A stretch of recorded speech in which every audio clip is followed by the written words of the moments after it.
ఒకప్పుడు దూరంగా ఉన్న అడవిలో జంతువులు ఎంతో స్నేహభావంతో జీవించేవి. ముఖ్యంగా 5 మంచి స్నేహితులు ఉండేవారు.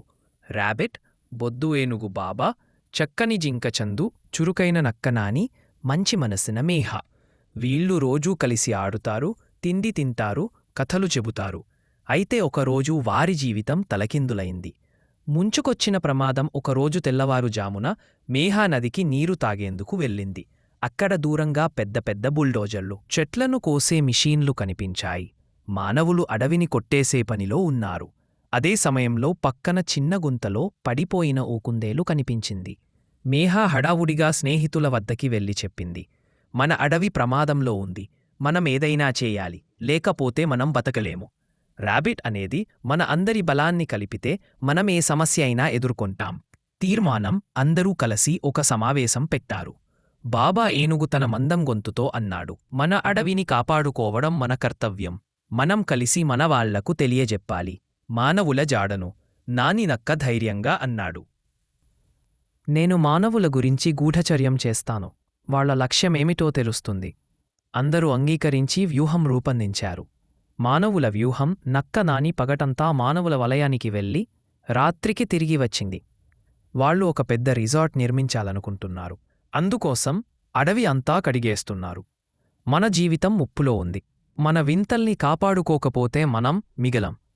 రేబిట్ చిటికెన చేతితో గాలిలో ప్రణాళికలు గీసింది. మనం స్నేహంగా కాకపోతే పిడికెడు వాళ్ల ముందు పడిపోతాం. మనం కలసి కార్యాచరణలోకి దిగాలి. చెట్లు కాపాడే యుద్ధం. రేపు తెల్లవారగానే మానవులు అడవిలోకి రాలనున్నారు. జంతువుల సైన్యం సిద్ధమైంది. బాబా ఏనుగు చెట్ల ముందు నిలబడి వాటిని కాపాడేందుకు. నక్క నాని మిషీన్లలోకి మట్టిపోసి అవి పని చేయకుండా చేయడానికి. చందు జింక అటవీ జంతువులను సమీకరించి ప్రేరేపించడానికి. మేఘామేకు చిన్న జంతువులకు సంరక్షణగా ఉండేందుకు. రేబిట్ మొత్తం వ్యూహాన్ని పర్యవేక్షించేందుకు. మానవులు ట్రాక్టర్లు, మిషీన్లతో వచ్చారు. కాని వాళ్లకు ముందే బొద్దుగా బాబా నిలబడ్డాడు. మిషీన్ దగ్గరికి వెళ్తే అది మట్టి తినిపించబడి పనీ చెయ్యలేదు. బావు చేస్తూ మానవులు హడావుడిగా చుట్టూ తిరిగారు. ఆ దృశ్యం చూసి చిన్న జంతువులు భయపడ్డాయి. కాని చిట్టి ముందుకు వచ్చి గట్టిగా అరవడం మొదలుపెట్టింది. ఒక్కసారి గర్వంగా ఆజానులాహులాంటి బాబా గర్జించగానే అడవి అంతా ప్రాంగులతో నిండిపోయింది. పక్షులు పయనించాయి. సింహం దాకా గర్జించింది. మానవులు భయంతో వెనక్కి తిరిగారు. మానవులకు సందేశం. ఆదివాసీ వృద్ధులు ఒకరు అక్కడికి వచ్చారు. ఆయన మానవులకి ఇలా చెప్పారు, ఈ అడవి మనదే కాదు, జంతువులది కూడా. వీరి కన్నీళ్ల కన్నా ఏ గనిగట్టైనా విలువలేదు. వీటిని విని మానవులు వెనక్కి తగ్గారు. ప్రభుత్వం ఆ ప్రాజెక్టును నిలిపివేసింది. ముగింపు. విరిగిన అడవి మళ్లీ పచ్చదనం తెచ్చుకుంది. జంతువులందరూ ఆనందంగా జీవించసాగారు.